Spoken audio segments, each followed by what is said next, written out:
Yeah, we're right here at Cumbe Dance Studios, and we have Rujeko Dumbutshena, who's one of the instructors for the dance theater right here. So Rujeko, how are you? I'm well, thank you. Okay, so can you tell us briefly the theme, first of all, of this evening? It's music and dance. Well, the reason that the whole show came together is because BAM Dance Africa is bringing a Zimbabwean company into town. And so a lot of people were interested in doing pre-BAM Dance Africa things.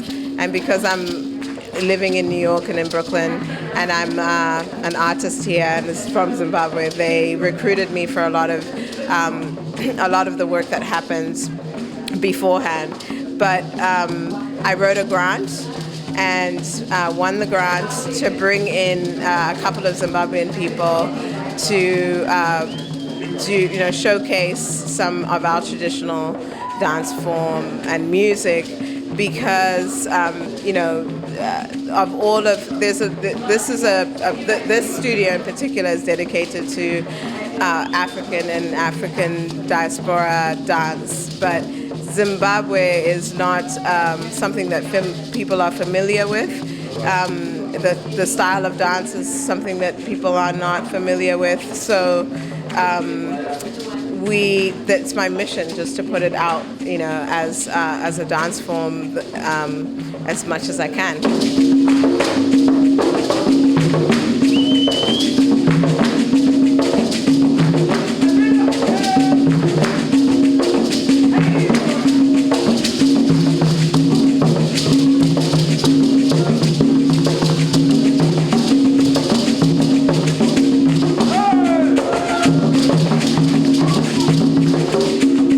Of stone, referring to Zimbabwe, and bridging. I think that as Zimbabwean artists living in America, a lot of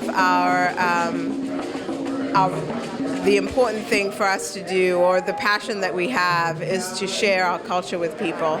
So that was 1996. I went to Zimbabwe, and my plan was to stay for 6 weeks and learn some Mbira, and I stayed for 10 months. And then I came back to New York, and then 3 months later I was back in Zimbabwe. So I went to Zimbabwe 4 times and fell in love with Mbira.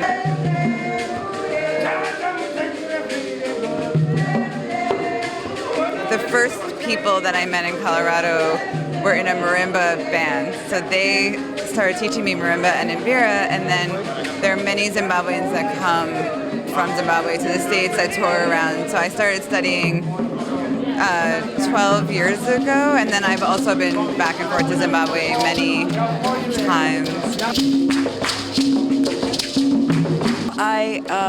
I started taking workshops with a woman named Erica Azim, who comes to New York periodically, and then I met some other people who were playing through that experience and started to play with them and learn from them. I'm a student. I'm learning. I'm studying Mbira. I play Mbira a little bit, and I play Hosho a little bit less than that, but I'm studying both of them. Tonight I was a combination of working with the sound, because we had so much talent tonight.